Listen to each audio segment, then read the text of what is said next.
নবী বলেছেন যখন তোমরা ঈদের নামাজ পড়িতে যাবে, যখন ঈদের নামাজ পড়িতে যাবে তখন তোমরা বাড়িতে কিছু খানা পিনা খেয়ে যাও, বিজোড় খাজুর খেয়ে যাও, খাজুর না আছে তুমি আন্ধারসা খেয়ে যাও, লাচ্ছা খেয়ে যাও, চা খেয়ে যাও, ভাত খেয়ে যাও, রুটি খেয়ে যাও, ক্ষীর খেয়ে যাও, বিস্কিট খেয়ে যাও, যা তোমার বাড়িতে জুটবে আছে।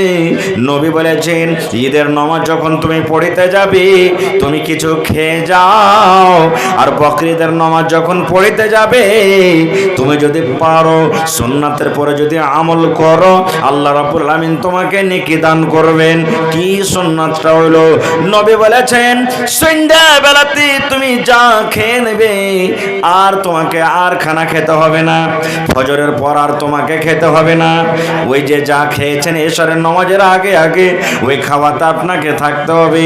ফজরের নামাজের পর আপনি ঈদগাহের মাঠে নামাজ পড়তে চলে গেলেন, এবার কিন্তু নামাজ পড়লেন, খুতবা শুনলেন, এবার তাড়াতাড়ি করে বাড়ি এলেন। নবী বলেছেন তুমি কুরবানি জবাই করো, কুরবানি জবাই করার পর তুমি যে কুরবানি জানোয়ার জবাই করেছো ওই জানোয়ারের মাংস তুমি খাও, ওই গোশত তুমি খাও। এটা হলো সুন্নাত তরিকা। এটা যদি কোনো মানুষ আমল করলে নেকি পাবে, না করলে গুনাহ হবে না। এটা হলো সুন্নাত তরিকা, এর নাম কিন্তু রোজা নয়, এটার নাম রোজা নয়। আপনি ঈদের নামাজ পড়িতে চলে গেলেন, যা সন্ধ্যাবেলাতে খেয়েছেন আর খেতে হবে না, তাড়াতাড়ি করে বাড়িয়েছেন কুরবানি করেন। কুরবানির গোটাই জানোয়ার করতে তো সময় লাগবে, 1 কেজি 2 কেজি আগে বাড়িতে দিয়ে দেন, এই রান্না বান্না করো তারপর আমরা আসছি, রান্না বান্না হবে এবার তারপরে তখন আপনি যে খেলেন।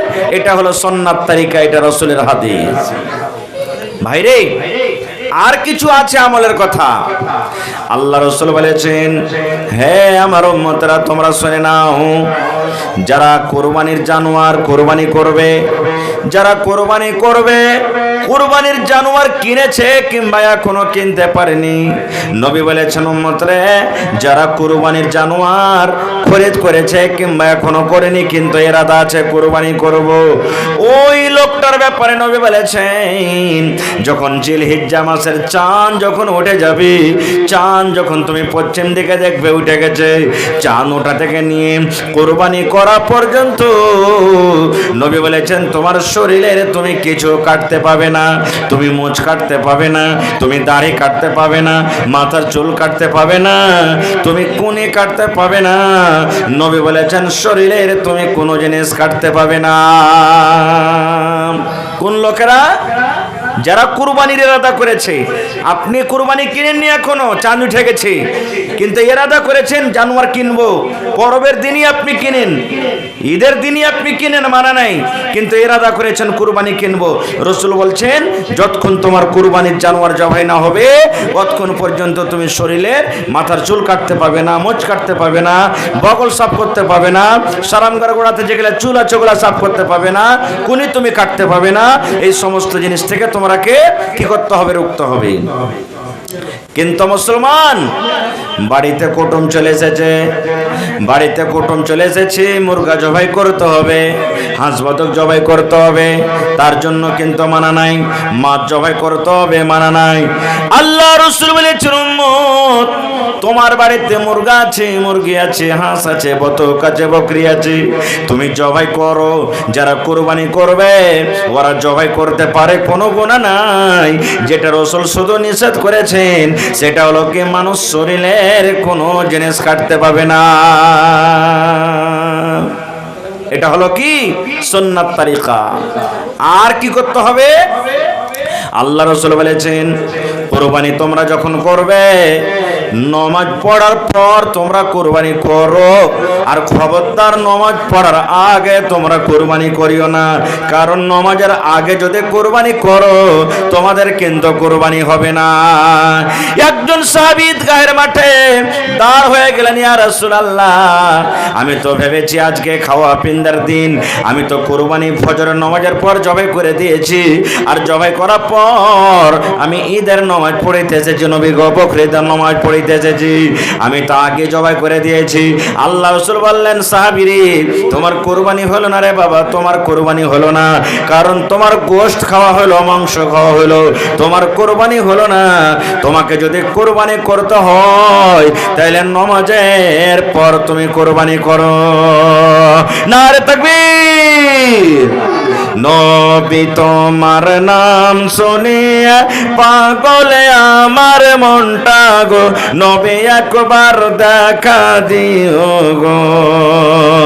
নবী তোমার নাম শুনিয়া পাগলে আমার মনটা গো, নবী একবার দেখা দিও গো, নবী একবার দেখা দিও গো।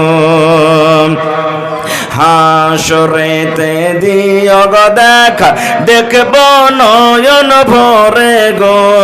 কিয়ামতে দিও গো দেখা, দেখব নয়ন ভরে গো। নবী একবার দেখা দিও গো, নবী একবার দেখা দিও গো। নবীর প্রেমে পাগল হইয়া ঘর বাড়ি ছাড়িলাম গো, নবী একবার দেখা দিও গো। তাহলে বুঝলেন কুরবানি করতে হবে কখন? নামাজ পড়ার পর। এবার রাসূল বলেছেন, হে আমার উম্মতরা তোমরা শুনে নাও, তোমরা যখন জানোয়ারটাকে জবাই করবে, জানোয়ারের কিছু আইবের কথা নবী বলেছেন। ওই আইব যদি তোমার জানোয়ারের মধ্যে থাকে তাহলে ওই জানোয়ারটা খবরদার তুমি জবাই করিও না। এক নম্বরে নবী বলেছেন, উম্মত রে, যদি তুমি যে জানোয়ারটাকে কোরবানি করবে ওই জানোয়ারটা যদি টেরা হয়, ওই জানোয়ারটা যদি কানা হয়, এই কানা হওয়াটা একটা আইব হয়ে গেল, এ টেরা হওয়াটা একটা আইব হয়ে গেল। ওই কানা জানোয়ার খবরদার আল্লাহর রাহে তুমি জবাই করিও না। এমনি খুব জবাই করে খান না, জাফত খান মানা নাই, কিন্তু কুরবানির জন্য কানা জানোয়ার জবাই করা চলবে না। খুব আর কোন জানোয়ার চলবে না?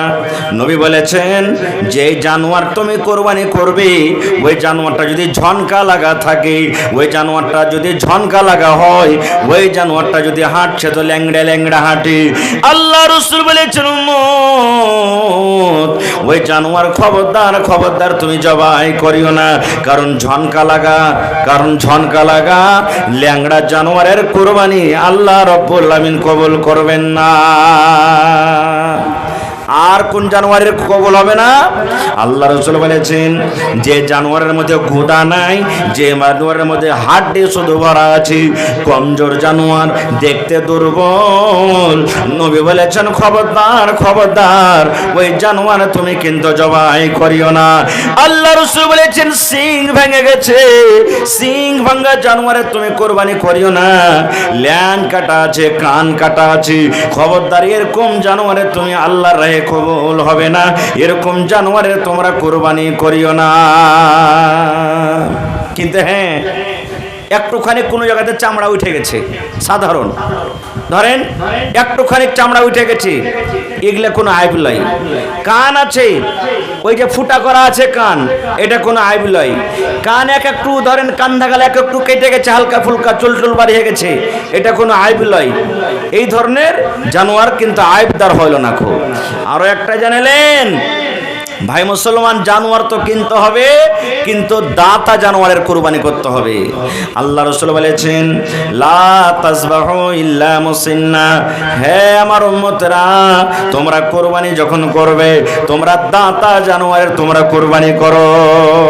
মুসিন্না আসলে বলা হয়েছে এই সামনেকার দুধের যে দাঁত আছে এই দুটা দাঁত ঝইরা বাড়া চাই, একে মুসিন্না বলা হয়েছে। রাসূল বলেছেন, বিনা দাঁতের জানোয়ার তোমরা কুরবানি করিও না। খুব মেলায় লোক কহে না, হাজি মাওলানা 13, 14 মাস, 15 মাস, 16 মাস হয়ে গেল জি মাওলানা, একবারে দলসলে হয়েছে জি মাওলানা, 15 কিলো ওজন হবে কিন্তু দাঁতে নেই, হবে না কুরবানি। খুব যত ওজনের হয়ে যাক আপনার, রাসূলের হাদিস, বিনা দাঁতা জানোয়ার তুমি কুরবানি করিও না, যত ওজন হয়ে যাক আপনার কুরবানি কিন্তু হবে না। খুব আর কি করতে হবে? আল্লাহ রাসূল বলেছেন, একটা গোটা জানোয়ার একটা পরিবারের জন্য যথেষ্ট। বাড়িতে আপনার ভাই আছে, বাড়িতে মা আছে, বাড়িতে দাদু আছে, বাড়িতে বহু আছে, বাড়িতে বেটা আছে, বাড়িতে বিবি আছে, যত পরিবার আপনার বাড়িতে আছে, নবী বলেছেন একটা জানোয়ার যথেষ্ট। গোটা পরিবারের জন্য একটা জানোয়ার হয়ে গেল কাফি। হ্যাঁ, বেটা আলাদা দিবে দিতে পারে, মা আলাদা দিবে দিতে পারে, বহু আলাদা দিবে দিতে পারে, বিবি আলাদা দিবে দিতে পারে, মানা নাই। কিন্তু নবী বলেছেন একটা গোটা জানোয়ার একটা পরিবারের জন্য যথেষ্ট।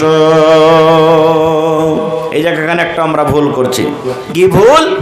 একটা খাসি কোরবানি দেব ধরেন, তো একটা লোকের নামে দিব। আমরা যে খাসি কোরবানি দিব তো একটা লোকের নামে দিব, গরু কোরবানি দিব একটা লোকের নামে দেব, এটা ভুল হয়ে গেল। রাসূল বলেছেন সবারই তরফ থেকে তুমি নিয়াত করে লাও, সকলের জন্য যথেষ্ট। একটা লোকের তুমি নিয়াত করবে তাই একটা লোকই পেলে, আর তোমরা যদি গোটাই পরিবারের জন্য যদি তুমি নিয়াত করে লাও তো একটা জানোয়ার তো সবারই জন্য যথেষ্ট হয়ে গেল। এই জন্য সকল মানুষের তরফ থেকে, একটা পরিবারের তরফ থেকে একটা জানোয়ার যথেষ্ট। আর কি আছে? আল্লাহ রাসূল বলেছেন এই যুলহিজ্জা মাসের 9 তারিখে ইয়াউমে আরাফার দিন বলা হয়। ইয়াউমে আরাফার দিন বলা হয়েছে, চাঁদের 9 তারিখে ইয়াউমে আরাফা বলা হয়েছে। আল্লাহ রাসূল বলেছেন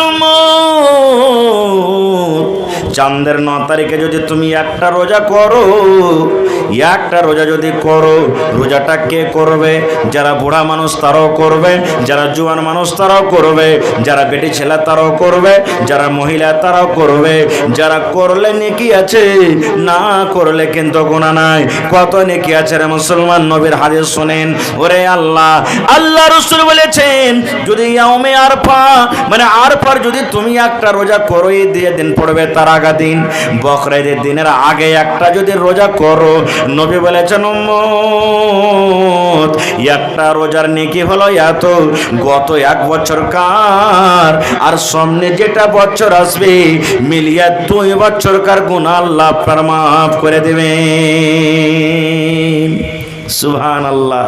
গত 1 বছর যেটা চলে গেল আর যেটা সামনে যেটা বছর আসবে, রাসূল বলেছেন আরফার একটা রোজা যদি কোনো নর, কোনো নারী, কোনো মা, কোনো ভাই, কোনো বোন একটা যদি বকরাদের একদিন আগে ধরেন চাঁদের 10 তারিখে বকরিদ পড়ব, চাঁদের 9 তারিখে যদি রোজাটা রাখি, নবী বলেছেন উম্মত রে তোমার জীবনের যত ছোট ছোট গুনাহ আছে, তোমার জীবনের যত সাগিরা গুনাহ আছে, 2 বছরের গুনাহ আল্লাহ রাব্বুল আমিন তোমার মাফ করে দেবেন।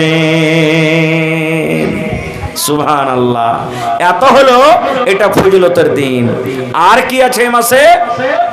আল্লাহ রাসূল বলেছেন এই চাঁদ যখন উঠে যাবে, চাঁদ ওঠা থেকে নিয়ে তুমি যত পারবে এই তাকবীর গুলা, যেগুলা ঈদের তাকবীর আছে, বকরিদের তাকবীর আছে, তুমি বেশি বেশি করে পড়ো। আল্লাহু আকবার, আল্লাহু আকবার, লা ইলাহা ইল্লাল্লাহু, আল্লাহু আকবার, আল্লাহু আকবার, ওয়ালিল্লাহিল হামদ। কখন পড়িতে হবে? নামাজ পড়িতে চলে গেছেন, সালাম ফেরা তাসবিহ তাহলিল করে বসে আছেন, এখনো জামাতের টাইম আছে, মনে মনে পড়েন। নামাজ পড়া হয়ে গেল, এই তাসবিহ তাহলিল করার পর আপনি বসে বসে পড়েন। নামাজ পড়িতে যাচ্ছেন, নামাজ পড়িতে যাচ্ছেন, আপনি পড়তে পড়তে চলে গেলেন। নামাজ পড়ে বাড়িতে রওনা হয়ে গেছেন, পড়িতে পড়তে আসেন। আপনি মার্কেট চলে যাচ্ছেন, মোটরসাইকেলে সাইকেলে হাইটে যাচ্ছেন, পড়িতে পড়িতে চলে যাবেন। মায়েরা খালারা বাড়িতে রান্না বান্না করবে, পড়বে। মায়েরা খালারা বাড়ি ঝাড় দিবে, পড়বে। যে কোনো টাইমে সময়তে নবী বলেছেন তোমরা আল্লাহর শুকরিয়া কত বড়াই করো। আল্লাহু আকবার, আল্লাহু আকবার, লা ইলাহা ইল্লাল্লাহু, ওয়াল্লাহু আকবার, আল্লাহু আকবার, ওয়ালিল্লাহিল হামদ। তাহলে কুরবানির মেলায় কথা আছে আরো। এবার কুরবানি কার জন্য করতে হবে? কার জন্য কুরবানি করতে হবে? জোরে বলেন। কাকে রাজি করার জন্য কুরবানি করতে হবে? আল্লাহকে না বেটা বেটিকে? আল্লাহকে। মেলায় মানুষ কুরবানি করে জানেন? এ আদরের বাপ, তোমার কোনো হুঁশ আন্দাজ নেই নাকি জি? কয়টা দিন বেঁচেছে, তুমি কুরবানি কিনবে না? ছেলে পেলা কার দুয়ারে তাকাইবে? এই দেখেন, হয় না? কত মানুষ কইছে আজিমুল সাহেব একটা কুরবানি তো হবে না, পরিবার খুব লম্বা আছে, কয়দিন খাবো, এলাকা দুটা তিনটা দিতে হবে আমাকে কুরবানি। হয়েছে না হয় না? কত মানুষ দেখেন শক্তিশালী ভালো জিনিস কুরবানি দিতে হবে, হাদিসের কথা, কিন্তু যারা ভালো জিনিস কিনবে কি বলবে জানেন? দু চারটা লোক যখন বেচবে, জায়গারা ভাই দুঃখ সুখ জীবনে লাগা আছে, কুরবানিটা কিনে যাবে তেল চুইছে, খালি তেল চুইছে। এই দেখেন ওর কুরবানিতে খালি তেল চুইছে। ওরে সুবহানাল্লাহ। এরে মুসলমান, আল্লাহ তাবারক ওয়া তাআলা কোরআনে বলেন, হে দুনিয়ার মানুষ তোমরা শুনে নাও, লা ইয়ানালাল্লাহু লুহুমুহা ওয়ালা দিমাউহা ওয়ালাকিন ইয়ানালুহুত তাকওয়া মিনকুম। আল্লাহ রাসূল বলেছেন, হে দুনিয়ার মানুষ, তুমি যখন জানোয়ার জবাই করো, কুরবানি করো, তোমার কুরবানির গোশত আমার আল্লাহর কাছে পৌঁছে না। তুমি যে জানোয়ার জবাই করো, এই কুরবানির তোমার রক্ত আমার কাছে পৌঁছে না। তুমি যে কত মোটা দিয়েছ, কত তুমি চর্বিওয়ালা জানোয়ার জবাই করেছো, এই জানোয়ারের গোশত আমার কাছে পৌঁছে না, এই জানোয়ারের খুন আমার কাছে পৌঁছে না। আল্লাহ বলেন আমার কাছে পৌঁছে। ওয়ালাকিন ইয়ানালুহুত তাকওয়া মিনকুম। তুমি কোন নিয়তে কুরবানি তুমি করেছো? তোমার ভিতরকার তাকওয়া, তোমার ভিতরকার পরহেজগারি, তোমার ভিতরকার যে ঈমানটা আছে, তোমার ভিতরকার যে তাকওয়াটা আছে, এই হৃদয়ে তাকওয়া খান শুধু আমার কাছে পৌঁছে, তাছাড়া তোমার কোনো জিনিস আমার কাছে পৌঁছে না। এই জন্য কুরবানি কার জন্য করতে হবে? আল্লাহ তাবারক ওয়া তাআলার জন্য করতে হবে। কারণ আল্লাহ তাবারক ওয়া তাআলা কোরআনের অন্য জায়গাতে বলছেন, ইন্না সলাতি ওয়া নুসুকি ওয়া মাহইয়ায়া ওয়া মামাতি লিল্লাহি রাব্বিল আলামিন। সমস্ত ইবাদত, নামাজ, রোজা, হজ, যাকাত, সমস্ত ইবাদত, কুরবানি কার জন্য? সব আল্লাহ তাবারক ওয়া তাআলার জন্য। এই জন্য কুরবানি আমাদেরকে করতে হবে আল্লাহ তাবারক ওয়া তাআলার জন্য।